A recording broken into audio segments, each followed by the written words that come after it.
My name is Dorcas Gordon, and I am ordained in the Presbyterian Church in Canada and have been ordained for almost 40 years. I've also been a theological educator and have worked with young and older women who have a call to ministry and are studying theology. So Joan has mentioned the experience that happened just last week with her daughter. We want this workshop to be called to preach, but a recognition that ordination is probably just the first step on the journey.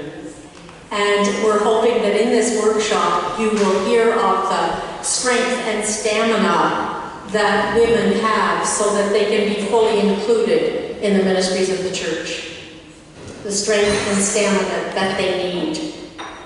And hopefully this workshop will also give some clues about the lifelong ups and downs that are part of the road throughout life, once you're called and once you begin ministry.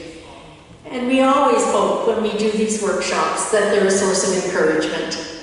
Encouragement for women at the beginning of the journey, and encouragement for women near the end of the journey, that what they have done, there is hope for the future.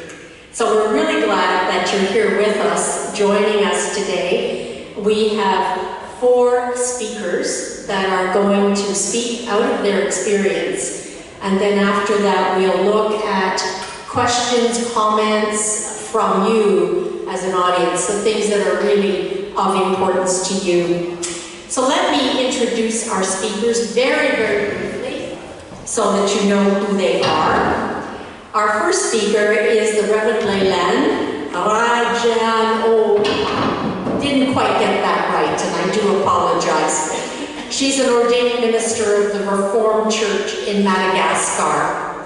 She was ordained in 2018. She studied at the Bosse Institution just outside Geneva, and she has been involved in her short career in many, many areas of ministry in Madagascar. And one that I know she's going to speak of is about the rural ministry that she has had. So we welcome Leilani and the experiences that she's going to share with us today. Our second, and I'm not sure I'm doing these in order of speakers, but let me do it this way, is Fefame Fidele Usuku Gaduku, who is a pastor of the Protestant Methodist Church of Benin at the Bethany Temple at Dango. She's principal of the Methodist School in Porto Novo, a professor of ethics at the Protestant University of West Africa, and was the regional coordinator of the Association of Christian Councils. I say all this because it's really important that you know the way in which these women have fully engaged the call to ordained ministry. She's also an author. She's written many articles, and she has written books that have been published in various areas around feminism and ministry. So we welcome her. A third guest here is the Reverend Dr. Eun-ha Kim from the Presbyterian Church in Korea, South Korea. She is a guest professor at the foremost university seminary of the Presbyterian Church in Korea. I have been there, and this seminary has 1,000 MDiv students, 1,000 Christian education students, and 1,000 music students. So it's no small university seminary, and Eun-ha is part of that. She's vice president of the International Affair at the Korean Association of Women Theologians, and a board member of an institute that's really quite special. It's called the Study of Ecclesia, Study of Church, and Life.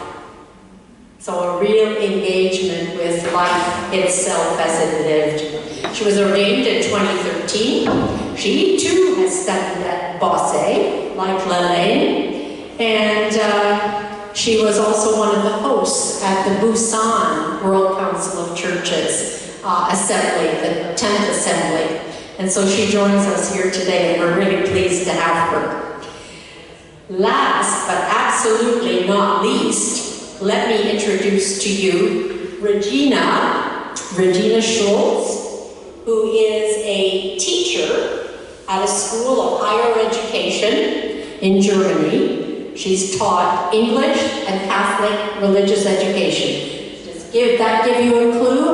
She's coming into the whole ordination of women debate. She has arranged a lot of services with her students, but until recently, she has never preached. She's always been interested in feminist theology. She's been a member of the Catholic Women's Association in Germany for 15 years, and she's currently a member of the steering committee at her diocese. For the first time, she preached in a Catholic church in May.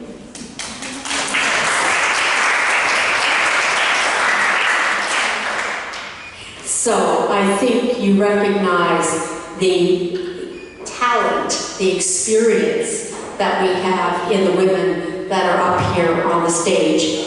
And that's enough for me because we want to hear their experience. So I'm going to ask Lailan. We asked her to be the first speaker. She's going to talk of her experiences in Madagascar, and then the others will reflect on their experiences out of or in addition to what Lailan shares with us.